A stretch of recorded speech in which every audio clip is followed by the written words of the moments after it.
day, Prince George's County, Maryland. I'm Brenda Douglas, and it is October 2023, and I am here to give you a senior scam alert. A Maryland man has recently been arrested in connection with at least 2 counts of Pigeon Drop scams. The victims lost from $10,000 to $60,000. What is a Pigeon Drop scam, you ask? The Pigeon Drop scam is when a con artist preys on the victim's trust and desire for quick and easy money. In this scam, typically it includes 2 to 3 con artists working as a team. One con artist approaches the victim claiming to have found a large sum of money or something of value like jewelry or even a winning lottery ticket. The con artist may say that they cannot collect the winnings because he or she is an illegal immigrant or some other plausible reason. Like, for example, they don't trust banks. And then another con artist number 2, will pass by and enter the conversation dressed like someone knowledgeable and trustworthy, like, for example, a lawyer or a business person, right? Or even a banker, right? Then that person will say that they can facilitate cashing in on the item legitimately, suggesting that they split the proceeds 3 ways once they are rewarded. But here's the thing, they will ask you to give them some money first to prove that you are to be trusted during the process. Sometimes they will even consult with a third accomplice on the phone who poses as the boss, who is able to validate or for validation. They will show enthusiasm and hand over cash, or they will show you cash, encouraging the victim to do the same.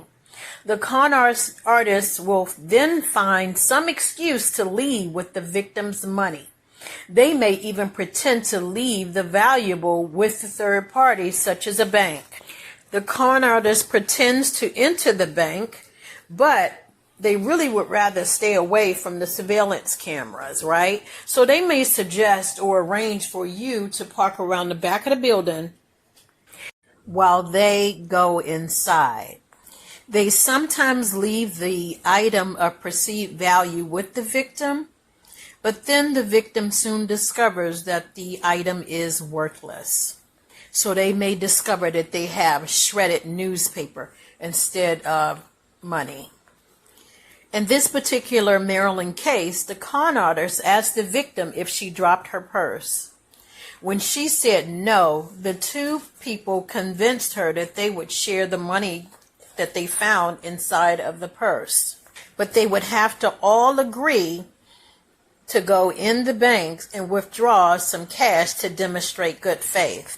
The police reported that when the con artist was arrested, he was in possession of $21,000 in counterfeit cash and a purse containing a note that was used for the Pigeon Drop scam. Unfortunately, the victims were women and the elderly. Now, let me just say that anyone can be a victim. Anyone can be a con artist, and it can happen anywhere, unfortunately. In fact, the Federal Trade Commission Consumer Centennial Data Book reports that every age has been susceptible to scams.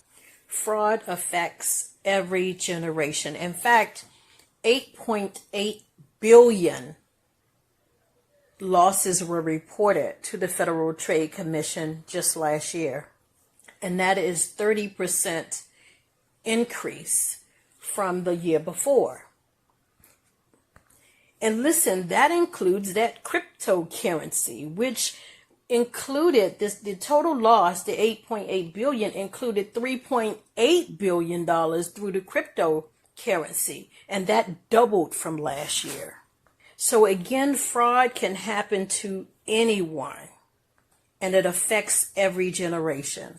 So we need to be vigilant and we need to be educated about the types of scams that are out there so that we can protect ourselves and our loved ones. So that is why you need to subscribe to this channel, guys, because I am going to be bringing you some scam alerts, right? So that we can be empowered, because unfortunately, you don't always, you're not always able to recoup that money. You're not always able to get reimbursed. Now, can you imagine 10,000, 6,000, as we mentioned earlier in this episode? That is a lot of money, but there's no one to reimburse you for that money. So we want to, again, be vigilant and be educated about the types of scams that are out there. So go ahead and like and subscribe to this channel. Hit that notification bell, and I'll be happy to send you some senior scam as well as other scams, so that we can all be alert and we can be vigilant. Now, let me just say that it is now October. So you know, October through December, that's when a lot of stuff happens, unfortunately, during the holiday season, right? So again, you want to subscribe so that we can be aware of what the different scams are, and we can be vigilant and then educate ourselves so that we can protect ourselves as well as our families. If you have been a victim of a scam, I don't want you to feel ashamed or judged, right? We're all in this together. So I invite you to be an advocate along with me so that we can empower each other and we can educate people about the different scams that are out there. In fact, later on, I'm going to tell you where you can report scams. And I'm also going to put the information in the description section for you to be able to report scams. Because again, fraud affects every generation. Scams affect every generation, and of course, it does not feel good. So let's be advocates together, and let's prevent these things from happening much more than it should be happening, right? So let's work together, report these instances so that we can, number one, get these people off the street, and number two, we can be empowered to prevent other victims. Okay, now here are some ways that we can avoid being a victim of scams like the Pigeon Drop and other fraudulent activities. All right, now you should always verify the story. Be skeptical of anyone who approaches you with stories about unexpected riches or money, right? But yet they need your assistance. Legitimate opportunities don't typically require your involvement or for you to give up anything financially. So it's best to consult with a friend, a trusted friend or family member, or even a financial advisor or someone who can validate this. Also, do your research, because a scammer may use fake credentials, right, or stories. So do your research. Research the person or the organization making the offer. Use online resources and use platforms to validate identity. For example, get on social media and type up the person's name to see who they are, if they are who they say they are. But listen, be skeptical. Now, I know that we like to think the best of everybody and we want people to do good, etc., etc. But when people come to you with things that are too good to be true, oftentimes they are. So always exercise caution when approached by strangers offering you a deal that sounds too good to be true. Trust your instincts. Okay, trust your instincts and avoid being impulsive. Don't make impulsive decisions without doing your research. And listen, don't hand people money. Don't give people money under any circumstances, right? You should never have to provide funds to prove that you are trustworthy. And legitimate financial transactions, they don't require an upfront fee. They don't always require an upfront fee. Oh, I gotta get my tongue together. And listen, guys, never share your financial information, right? Do not give out your account numbers, whether it's bank account or other accounts. Don't give out the account number. Don't give out any routing numbers. Don't give out any credit card information. Do not give out your social security numbers to anyone. And like I said before, seek a second opinion. Contact a trusted friend right then and there to ask them for feedback, because when you're in the midst of what's going on, sometimes it may be hard for you to think because you're so excited, right? But again, consult with a trusted friend or a family member.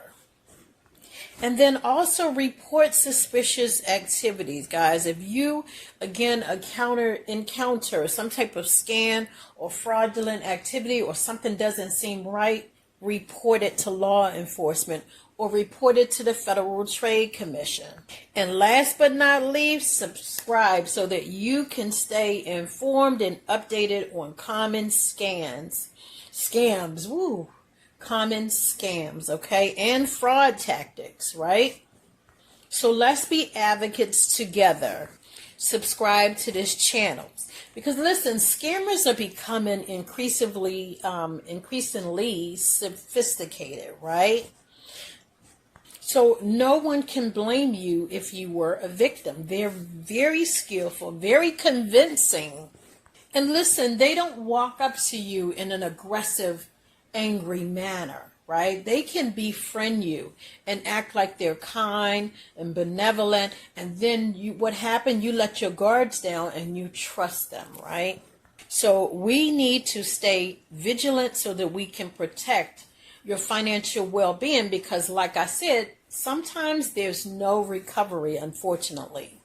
But you can do your part in reporting the incident so that another person does not have to be a victim. Again, I'm going to leave in the comments, or actually not in the comments, I keep saying the comments, in the description, I am going to leave the information to where you can report scams and frauds, whether you've been a victim or not. If you've heard of it, you want to report it to the Federal Trade Commission, because they're keeping tabs on what type of frauds that are out there and how much people are losing and what can be done about it.